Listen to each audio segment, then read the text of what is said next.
Hello YouTube, March 21st, 2024. And on the military summary channel they reported about some convoy with tanks and heavy material going into or to the Ukraine. It just so happened I spotted part at least of that convoy here in Romania as well on the 16th on my live stream. I did a test run and found these tanks next to the road. Unfortunately I couldn't film everything because coming from the opposite side big trucks were in the way as well, so I only could get the last glimpse of them. But I am sure it were the same trailers, it were the same vehicles. So, very interesting, because they reported that they came from Bulgaria and then via Slovakia to the Ukraine. I saw on my main road here towards Cluj-Napoca, the main capital of Transylvania. On that main road I saw quite a few convoys going north, from my point of view, north. So yes, that's towards Hungary, Oradea. So very plausible that they passed Hungary, then the short route into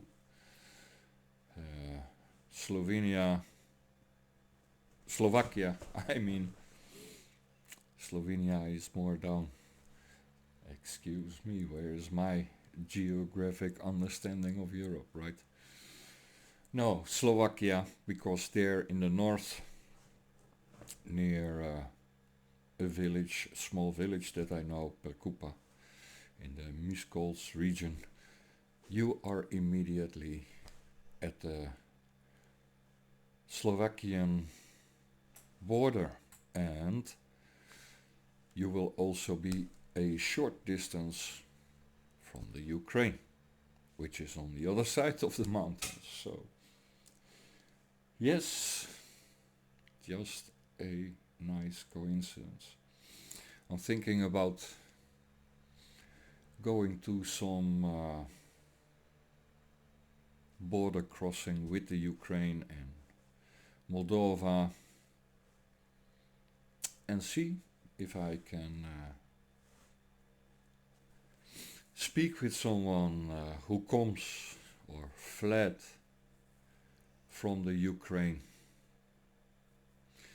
There are many young men, middle-aged men, men of my age even, who try to flee the Ukraine because of this so-called draft. Well, if you see the videos about that, yes, then you understand why these people try to flee. And it's a very, very devious plan, don't you think, of Zelensky to rotate out those who have been serving the last 1.5, 2 years, and then putting them in charge of the recruitment, so they can ventilate all their frustrations on the new recruits instead of to Zelensky. Yes, that's my assessment of it. Part of it, at least, is like that. To give them another, wailing wall.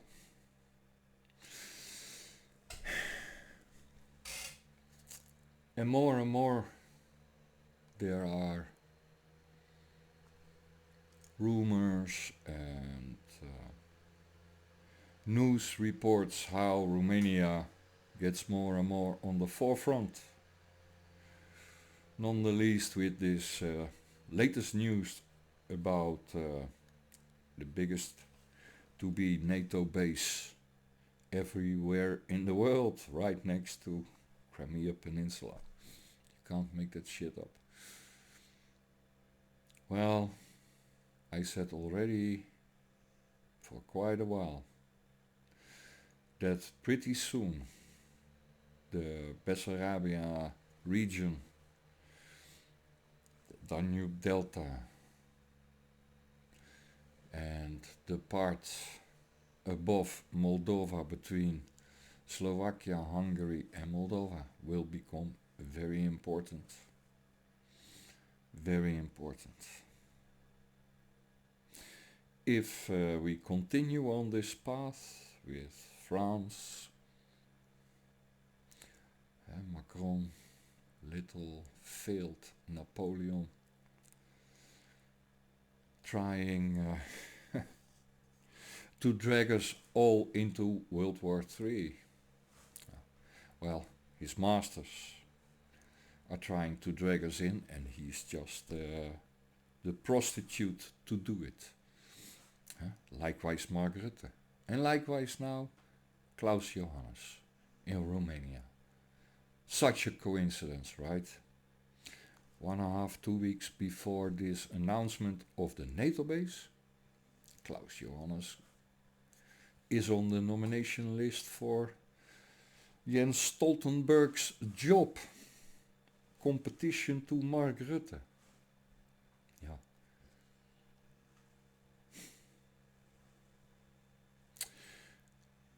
Well, then I wonder, Klaus Johannes, I wonder. Huh?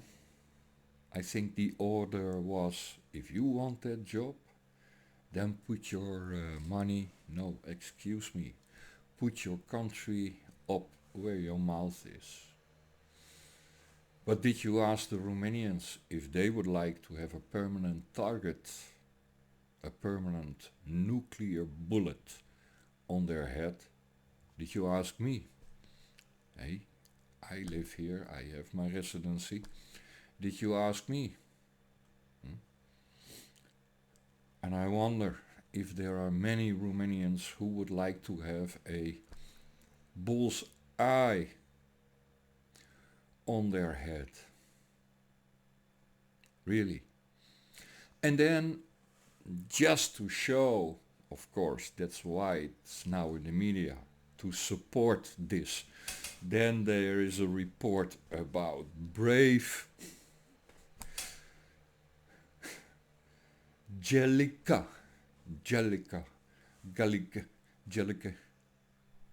battalion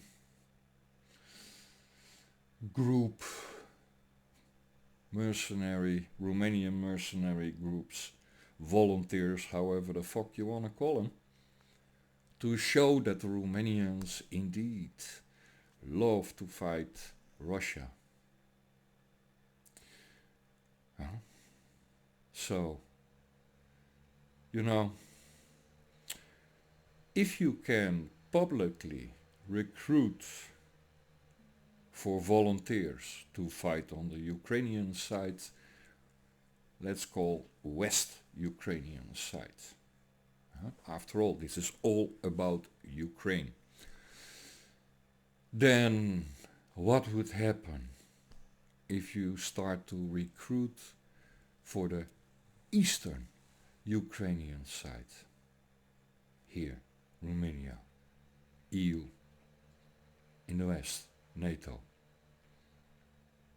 I bet I will be arrested right here on the spot if I do that. Why? After all, I'm not a Ukrainian. Am I? Likewise, that German journalist, that young lady, von Lip, I believe is her name, how she had to flee Germany together with her family. Makes me ashamed of my country of birth, Germany. Really. Really, really, really. Well, the last 2 years, I've been warning all of you out there on many videos, many occasions, and that got me banned many times from platforms. I warned that your government is a fascist Nazi government.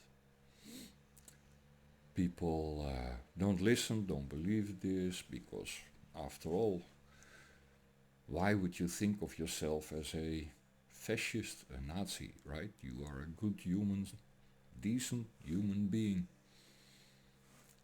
But if they, your chosen elect, use your money, your taxpayer money, to fund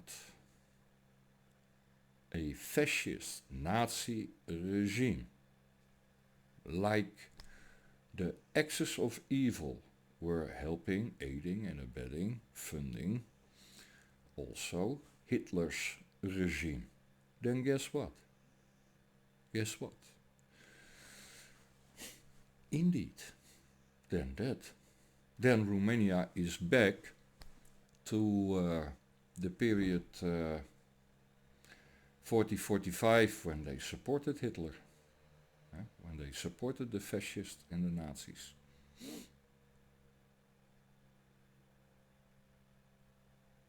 Oh, that's the part of history you rather forget, right? Likewise in Hungary, likewise in the Balkans, diverse places where they supported Hitler. Likewise in Italy, likewise in Holland, likewise in Denmark, Norwegian, Baltic states especially. So yes, and I cannot even blame those people when you think about the dishonest, the disgrace of a punishment Germany received after World War I.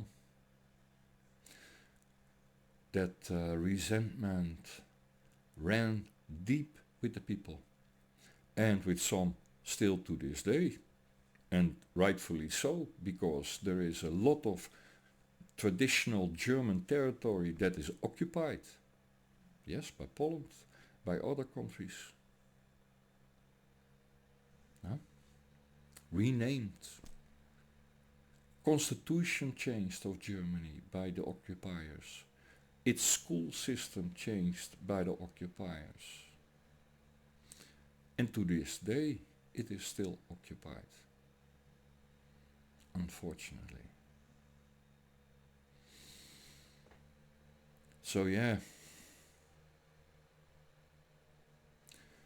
are we really, we the people of Europe, cheering on for this? Are those few Romanians fighting on that, those misguided guys, fighting against Russia, while the Ukraine occupies their sovereign territory of Bessarabia, which used to be part of Romania? And then you fight for the Ukrainians against a occupier who is not occupying your territory, who is not even really to blame for the Soviet Empire back then, because there's a big distinction between the Soviet regime and Russia, the Federation, a very huge distinction. Otherwise we can still call the Dutch slave traders, the biggest slave traders in the world. Wherever they could make money, they did so. They were also the first who invented standing armies for corporations. The VOC had more power than the royals in Holland. A corporation. And you still wonder why to this day BlackRock and Vanguard, who came out of all this old power and influences. Never forget this. That's not a new generation. It's still the old generation. Yes, with every time someone else on the helm. For a long time, the British Empire was on the helm of all the royals in Europe, except the Tsar. Except the Tsar. And the rest of all these royals were on the tit of the British Empire, one way or another, with loans, with favors, and they fought each other as well. That's why we had World War I. Because those fucking royal family, the one ruling Europe and pretty much half of the world to this day, that fucking royal family had a little quarrel between siblings, and millions upon millions of people died. So yes, in a nutshell, that's your European history. And because of its geographic strategic position, Bulgaria, Serbia, Romania, they always have felt the grunt of armies invading armies from the southeast, from the Persian Empire up to the Ottoman Empire, etc., etc. So it's going to be the same again. It's going to be the same again, just by sheer geologic location. Hence, they build now this biggest NATO base in Romania. And then, if you make a line horizontal like that over from Romania into Serbia, right over Kosovo, where is the second largest, because it used to be the biggest, next to Ramstein. Now Ramstein, Kosovo. So you can see the fortifications, because that's what they are. Fortifications, just like on the Ukraine direct front line where you have fortified bases, that go into the trenches, etc., etc., bunkers, etc., etc. This is basically a huge bunker. It is a huge bunker complex, like you used to see in Germany in the Second World War as well. As a child, I visited some of these bunker complexes. They were so unbelievably immense. In the town where I was born, we went to places that were forbidden because there is still live ammunition out there. But hey, you don't think about those kinds of things when you are 10 years old. Well, I didn't go as far as two of my uncles who brought a brisant grenade into a police station, a live brisant grenade. They carried it all the way through the quartier, civilian quartier, right up to the police station, and put it on the desk. True story. That building got evacuated, of course. That policeman grabbed those two kids and ran out of the building. So yes, I know a bit about fortifications. Little. These are the same. These kind of bases are basically nothing more, nothing else than what you would see on a front line. Bigger front line. More stretched. Defense lines. More stretched.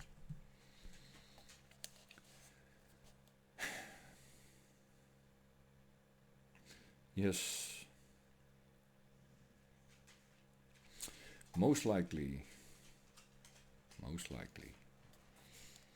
we will be in a Cold War on steroids with new iron curtains and curfews and lockdowns, wartime economy. I predict in the future we will see a lot of arrests of people like me, because a pattern always repeats itself. Those who are spoken out against whatever regime is around, one way or another, they shut you up. First it will start with your bans on your social media, then it will start, like you can see already, start by banning your civil rights of voting or having a bank account, or you get my point?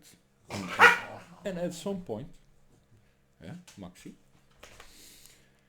they will start to do exactly what they did always and will always do, until we finally realize the pattern and start to fight back immediately as soon as the pattern shows itself.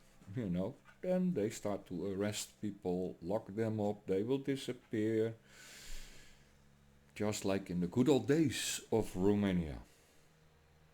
But Romania didn't change in that regard very much, because when this war on terror was going on very lively in the news, etc., especially in the first few years, Romania participated very willingly in expedition flights, in black ops, interrogation sites, in facilitating this. Well, they had a lot of experience, of course, with these prisons. I've visited a museum about this, about how Romania treated, so don't give me crap now like, no, that was the communists, the Ruskies. No, that were fucking Romanians, Hungarians, Transylvanians, Wallachians, Moldovans who did this to each other. So yes, it was under communist regime, but that's exactly the point. Russia is not under that very same communist regime anymore. So if you want to open your mouth, Romania, about Russia and human rights, etc., I suggest make all a trip to Shiget prison, and cry your eyes out like I did. How humans can treat other humans. So yes, I learn a lot about your Romanian history by living here. And one of the things I've learned is that you kind of have sometimes too much of a blind nationalistic verver that can be easily abused, misused, like you see now. Klaus Johannes sold your country out. Yes, he did. And he will be rewarded with some fancy position after he leaves Romania, of course. You think he will stick around when this becomes a battlefield? So, yeah, I know.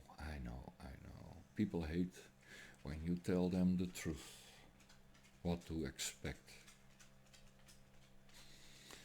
got 3 Twitter bans for it.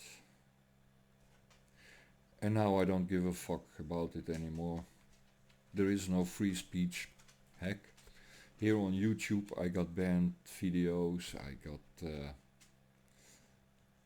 strikes, I got on FB, I got God knows how many 30-day bans I had during the COVID for telling people exactly what is proven now. And it pisses me off. It pisses me off. My best friend here who died was a world-renowned academic. One of the most intelligent, brightest people I ever met. And when this bullshit started, I pointed out an article that I just so happened to have been reading a year before, 1.5, 2 years before the COVID, about how they succeeded. It was a paper published, how they succeeded to make it able, the Wuhan lab together with some universities in America, how they were able to transmit this COVID animal variety to humans. And yes, that was under the gain of function research. That very same function research of Mr. Fauci. So don't ask me why I read it. I came across of it at that point. And when this shit happened, I remembered. I have a good memory for these kind of things. So I looked up that article again and wanted to show it to my friend, who, by the way, believed the bullshit of the government. He died in the period of COVID. I could not visit him, the family could not visit him when he was on his dying bed. And I bet that he is killed by that hospital. Unwillingly, willingly, I don't care. And I will never, ever, ever, ever forgive. Never. Never, ever. And I will never forget who are responsible for this bullshit. And there will come a day that vengeance, yes, I know people say vengeance. My God, that's not justice. No. You will see. There will be vengeance served through the people, by the people, on these people in the future. Vengeance. And rightfully so. Truly. The question is, will I partake or not? The question is, will you partake or not? But there will be vengeance for these last few years, guaranteed. If they continue on this path, then everything will accumulate. It's like in your personal life, you know, one drop after another, after another, after another of, let's say, a neighbor. Huh? And at some point, the bucket overflows. And when that happens, my friend, yeah, I think that's the reason why so many preppers are prepping. Have a nice day and stay safe wherever you are.